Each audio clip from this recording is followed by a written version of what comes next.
Yo, people and patrons of the night. It is your boy BD, and I'm the host of the Horror Tavern.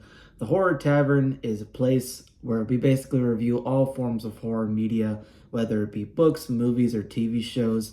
So if you guys enjoy all forms of horror media content and coverage, feel free to hit that subscribe button down below. Check out some of the videos on my channel, as well as hit that like button, because it's a free way to support me, and it'd be really awesome for you guys to check out some of the stuff that I've already covered and to stay tuned for the stuff that I'll be covering in the future.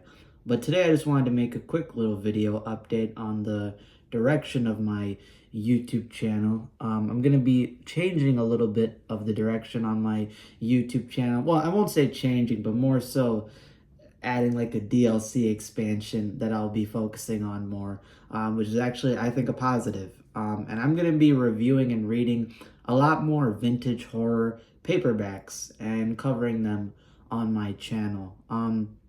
One of the big inspirations for this decision was a YouTube channel that unfortunately I believe retired like 3 years ago. I've talked about this channel before on some of my videos, and I shouted them out in my community post, but the channel in question was one of my favorite horror YouTubers, one of my favorite horror review book YouTubers, called Paperback Mania. Guy on there named Leon, really cool dude. It seems from his videos, he's an amazing reviewer, very articulate, very knowledgeable. But he's got that, he's got humor, subtle humor, very funny. Just an entertaining guy overall. And he did a lot of great videos before he retired his channel. I would say retired. I don't know if he's taking a temporary break, but it's been 3 years now, so I'm just gonna count that as retired. But he made a lot of great videos where he would show off his vintage horror paperback collections.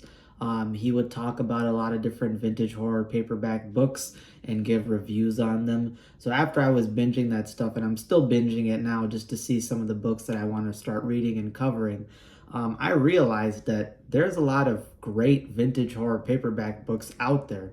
A lot of them are unknown. If you go on Goodreads or places, they'll only have like, some of them will have like 30, 20 reviews. So they're sort of underrated or overlooked.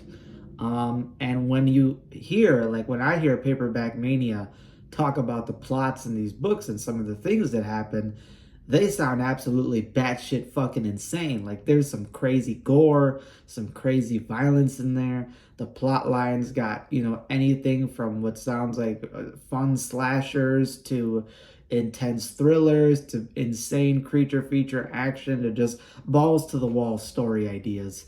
And that makes me interested to check it out, because a lot of these vintage horror paperbacks were booming during the 80s and 90s. So because so many authors were pumping out these books to try to get them on the shelves and bank off that, horror paperback craze, I think that there's probably a lot of hidden gems within that, I guess, grouping of books. So I want to check it out. I want to see if I can find some hidden gems, some fun reads and stuff. And I think that vintage horror paperback books speak to me because of the fact that they were so raw, because of the fact that the plots are fucking crazy, that it's so violent, so gore, that it's uncensored a lot of the time. Because as I've been perusing and trying to find like modern horror books to read, there's been some good ones that I've checked out. Like I read not too long ago a 2019 modern horror book called The Twisted Ones by T. Kingfisher. And that one had some good Lovecraftian horror. It had some very disturbing imagery in it, some creature feature action, some sort of dark fantasy material in there. So that was a good read, even though the beginning had some atrocious dialogue from the main character, which cleared up luckily, towards the later half. But a lot of the modern horror books that I've been perusing and seeing on Goodreads and trying to find recommendations for, they always fall into, like, I would say, two different plot structures that always sort of take me away. Where one, when you read the plot synopsis and you read some like non-spoiler reviews of people, they will sound very generic. Like there's a lot of generic horror books that are being pumped out that, I get it. I understand at one point that there's so much horror book content out there that you can run out of ideas. You're not always going to get creativity flowing. But, I think just from horror movies that are coming out, just from some of the books, modern horror books that I have read, you can still find creative ideas.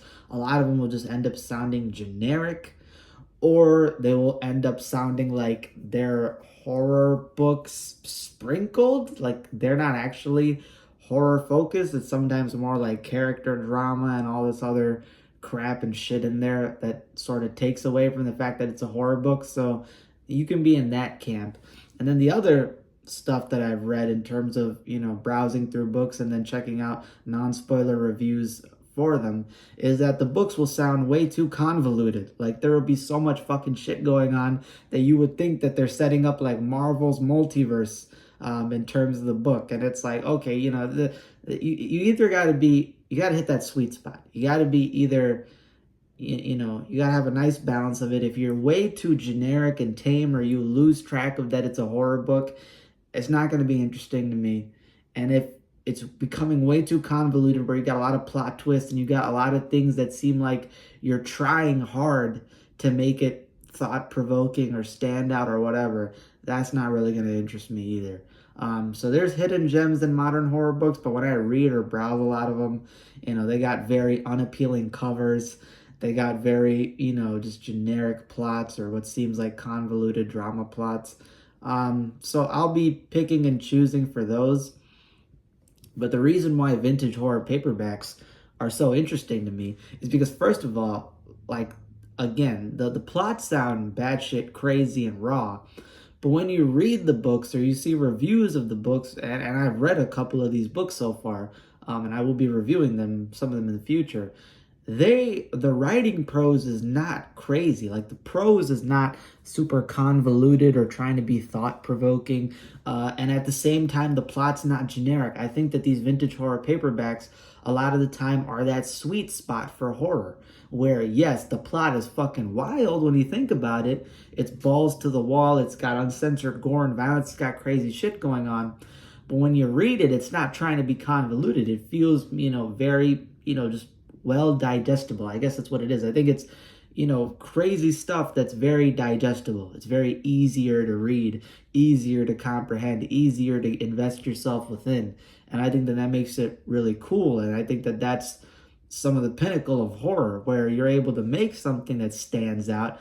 It's very memorable, very iconic. You can go a little bit weird and zany with it, but at the same time, it's easy to consume and read, which is why there were so many vintage horror paperbacks that were being pumped out in the 80s and 90s, because they were very, easy to pump out, and they were very easy to read. People were picking them up and reading them because they were easy reads, quick to digest, you could enjoy it and then go on to the next one. Kind of just like getting some candy bars and shit, or some of your favorite fast food or whatever. Don't expect some, oh my God, mainstream fiction level writing, but you could still have a fun time. You could still find some really fun stuff in there. So that's why I'm going to be diving into vintage horror paperbacks. I think it'll be really cool to find some of these books, do reviews for them, and then bring attention to them. Some of these books are very lesser known. You've got some vintage horror paperbacks that are very well reviewed and well respected and known, and then you got others which are almost invisible, and then you got some which are completely invisible. So if I can get my hands on some relatively completely invisible ones, that would be dope, because that would let you guys discover some new content, and get some cool stuff within your radar in terms of horror media. So yeah, that's what I'm going to be doing on my channel. So if you see an influx of vintage horror paperback reviews, this video is addressing why. And I think it'll be a nice direction for the channel. Of course, I'm still going to be making horror movie reviews, kids horror reviews, YA horror reviews. None of that stuff is going away. But I just wanted to address that if you see me doing a lot of focus on these books, that's the reason why. Because in a way, I want to carry on the legacy of Paperback Mania. He stopped doing what he did, and although I can't replicate what he does, because Leon is a great reviewer, I mean, he's a literature teacher, he's said in his videos, so he's very well spoken, very well understands, all the different concepts in the books and writing prose and that stuff. Even though I can't do what he does, I'm going to do my own version of it. And I think that these vintage horror paperbacks need some attention. They need some love. And I think that some of the best stuff in horror, some stuff that you can learn and take away from horror in terms of the genre, is going to be held within these. So hope you guys enjoyed that upcoming content, and stay tuned for these upcoming book reviews. That's all I got for today. Hope you guys enjoyed this little update video, and yeah, stay tuned for more content to come, of course. And if you already are interested, again, I got a lot of reviews on my channel. Check them out down below. If you enjoy it, if you want more content, hit that subscribe button. Be very well appreciated. And hit that like button down below just to show some free love. That's all I got. Deuces. Just woke up, so maybe that's why I'm low energy. I'm not in your face screaming and going crazy. And it's also a relaxing rainstorm outside. So yeah, we got cozy vibes today. But I might go crazy in the next video. You never know, so watch out.